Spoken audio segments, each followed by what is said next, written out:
students, in today's class, before moving to the characteristics of a chemical reaction, we will see few examples of chemical reactions.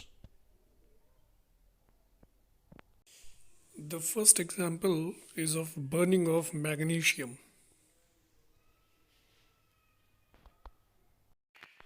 The reaction between potassium iodide and lead nitrate is yet another example. Unlike this, there are numerous examples that we come across in day-to-day life. Now let us discuss about the next topic of today's class, that is characteristics of chemical reactions. Following are the characteristics that help us to know whether the chemical change is taking place or not.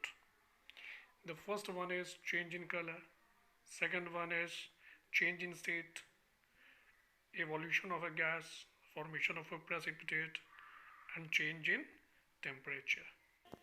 We will discuss each of the characteristics of a chemical reaction one by one with the help of a suitable example. The burning of a candle involves a change in state. First, the wax melts into liquid state, and then from the liquid state it changes into vapor state, and ultimately it burns with a flame. Now, another characteristics that indicates the chemical change is change in color. In the above example, you can see clearly copper turnings which have the reddish brown color, silver nitrate solution which is colorless. When copper turning is dipped into silver nitrate solution, then the colorless silver nitrate solution changes into blue color, cupric nitrate solution. The third characteristic of any chemical change is evolution of a gas. In the above example, whenever the marble chips is added to any dilute acid, marble chips means calcium carbonate, then carbon dioxide is gas is evolved which turns lime water milky, as you can see clearly in the figure. There are chemical changes that involves the change in temperature. The temperature as a result of a chemical change may decrease or it may increase. The former one is called as exothermic reaction and the latter one is called as endothermic reaction. The example of exothermic reaction is addition of quicklime to water. When we add quicklime to water, then the heat is evolved with a hissing sound. But when the same repeated by taking barium hydroxide solution in a test tube and adding ammonium chloride salt to it, after some time the wall of the test tube becomes cool, which can be felt by touching the wall of the test tube.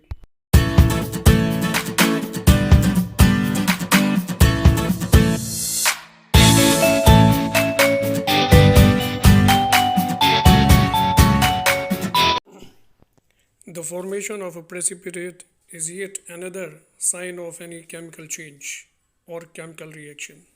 For example, when barium chloride is added to dilute sulfuric acid solution, then the white precipitate of barium sulfate is formed.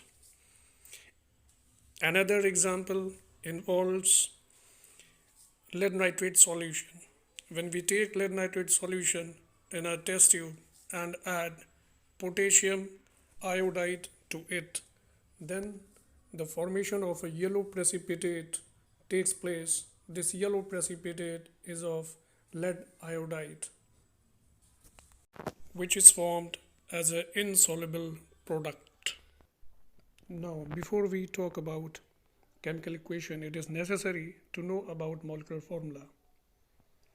Molecular formula is a shorthand notation of a compound, or we can say the molecule of a compound that shows the kinds of atoms present in it and the actual number of atoms of each kind of elements.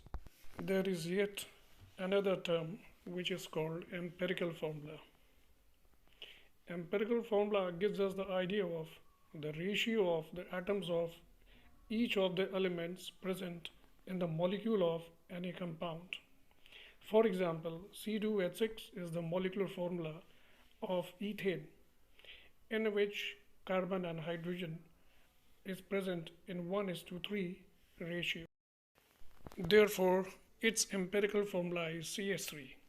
Now, next example is butane, in which 4 carbon atoms and 8 hydrogen atoms are present. Therefore, the ratio between carbon and hydrogen is 1:2. Therefore, its empirical formula becomes CH2. Third example is of glucose, in which carbon, hydrogen and oxygen elements are present.